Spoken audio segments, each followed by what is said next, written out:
Kantiibaan magaalaa Dirre Dawaa dabarsee Sumaaleef kennaa jira jechuun mormii guddaa toora miidiyaa hawaasaa irratti kaasee booda obbo Jawaar Mohammadis barreeffama dheeraa waa'ee Dirre Dawaa barreessan. Obbo Jawaar Mohammad waa'ee Dirre Dawaa bal'inaan kan barreessan karaa feesbuukii isaanii akkana jechuun eegalan.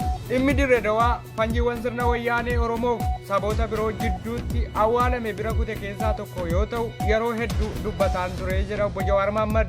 Akkuma sirni sun kufeen fanjii sana fashaleessuuf carraatu turee jira Jawaar. Akkuma biyyatti galeen dirreen jeequmsa keessa waan turteef dhimmoota adda dureen irratti hojjedhe keessaa tokko turee jedha. Marii alamootaa fi ustaazota waliin taasise irratti hubannoo hedduu argachuu dandeenye turee jedha Jawaar Mohammad. Dhimma kana irratti kitaaba hin gaabbuu boqonnaa 8:3 keessatti yaaliiwwan taasisaa turre barreesseeraa jedha. Dubbii dirrees ta'ee kanneen birootiifis furmaata waaraa laachuu fedhii hawaasaa gama lamaaniitiin ture danqaa itti uume jaruma keenyaa jedha Jawaar Mohammad. Dhugaa dubbachuuf hoggansi gama Sumaalee dubbii Dirre Dawaas ta'ee kan Moyyaaleef mariin furuuf heeyyamamuuf qophii turanii jedha Jawaar Mohammad. Dhimma silaa gaafa marii hawaasaa furmaata qophii ture sana danqaa itti ta'an amma maaf ajendaa godhan. Murni aangoorra jiru kun fanjii wayyaaneen awwaalte sana achuma tursiisan gaafa barbaachisaa ta'e fayyadamuuf kaawwatan. Dhimma seenaa Dirre Dawaa amma dubbii taate durattis dubbii qoqqotaa turan.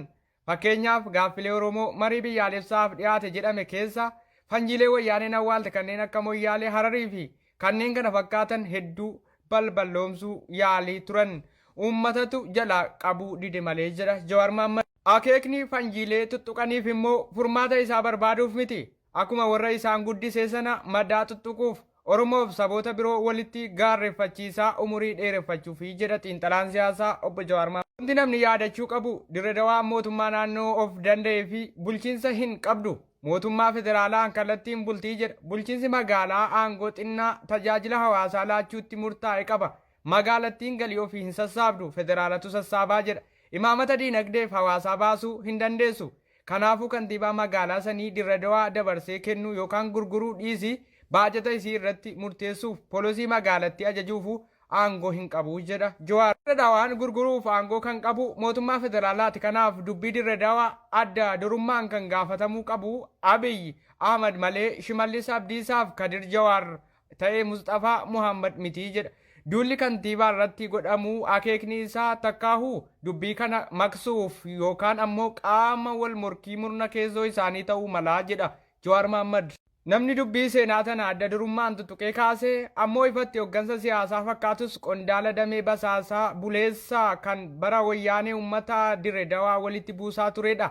Damee basaasaa ammoo kantiibaa yookaan bulchiinsa naannoon osoo hin taane muummicha ministeeraatu ajajaa jedha Jawaar Mohammad. Gorsiyaan uummata keenyaaf gama lammaaniisiif qabu dhimmi Dirre Dawaas ta'ee dhimma biroo haala amma jiruun furmaata argachuu hin dandeenye ta'uu isaati. Murni aangoorra jiru akkuma wayyaanee illee jibbitee sabootaan walitti buusuuf malee furmaata waaraa fiduu hin feetu jedha. Hawaasa Sumaaleef Oromoo walitti buusuuf wixxiffataa akka jirtu argaa jirra. Atakaaroo Dirre Dawaa kaasuun dabalataan gama Baaleetiinis walitti buustee jirti. Kanaafuu uummanni keenya murna badii tanaaf meeshaalee ta'uu wal miidhuurraa ammaaf wal obsuun gaafa tasgabbiin dubbii furmaata danda'u eeggachuu wayyaa jedha. Dirre Dawaan gurguramaa jirti, dabarfamtee kennamaa jirti jechuun toora miidiyaa hawaasaa irratti dheekkamsa guddaaf wal mormii hamaa deemsisaa jiraachuun dhaga'ame. Bulchiinsa magaalaa Dirre Dawaa obbo Kadir Jawaar lafa Oromoof lafee Oromoo kataate magaalaa Dirre Dawaa Sumaaleef dabarsee kennaa jira jechuun eega dhaga'ame booda toora miidiyaa hawaasaa irratti wal mormii guddaan uumameera. Dirre Dawaan bulchiinsa magaalaa Dirre Dawaa Sumaaleef dabarsee kennaa jira jechuun wal mormiin toora miidiyaa hawaasaa irratti yoo dhaga'amu bulchiinsi magaalaa Dirre Dawaa obbo Kadir Jawaar waan jedhan hin qabanu. Garuu toora miidiyaa hawaasaa irratti bulchiinsi magaalaa Dirre Dawaa obbo Kadir Jawaar magaalaa Dirre Dawaa dabarsee Sumaaleef kennaa jira kanneen jedhan heddummaataa jiru. Wal mormiin lafa Dirre Dawaa lafa Oromootaati ka jedhu bulchiinsi magaalaa dabarsee kenneera jedhu toora miidiyaa hawaasaa irratti mormii guddaaf dheekkamsa hamaa uumeera. Gara mootummaa yookaan bulchiinsa magaalaa Dirre Dawaatiin hanga yoonaatti kana irratti deebiin kenname tokkoyyuu hin jiru.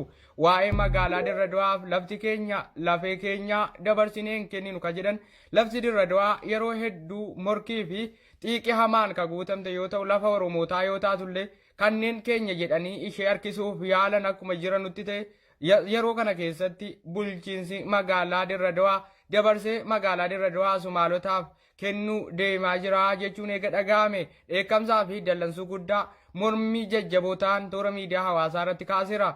Gama bulchiinsaa Dirra Dawaan hanga yoonaatti deebiin deebifame kamiyyuu hin jiru. Mormiin toora miidiyaa hawaasaa irratti cimeetti fufeera. Bulchiinsi Dirra Dawaa lafa isin kennine kenneeras jechuun nu rakkisa kanneen jedhan jiru. Garuu ariifannee deebiin kenninu ni qorannaa jedhan. Ifatti ta'uu baatullee kennameeraa kanneen jedhan jiru. Garuu wal mormiin kun eenyutu dhugaadhaa eenyutu soba ka jedhu hanga yoonaatti addan baafamne. Magaalaan Dirra Dawaa yoo dabarfamte Sumaaleef kennamte rakkoo gurguddaaf saaxilamuu malti. Sabaaf sablammoonni miidhamuu mala. Humni namaa jetti qisaasa'uu malaa jedhan lafti Oromoo lafee Oromootii kanneen jedhan jiru.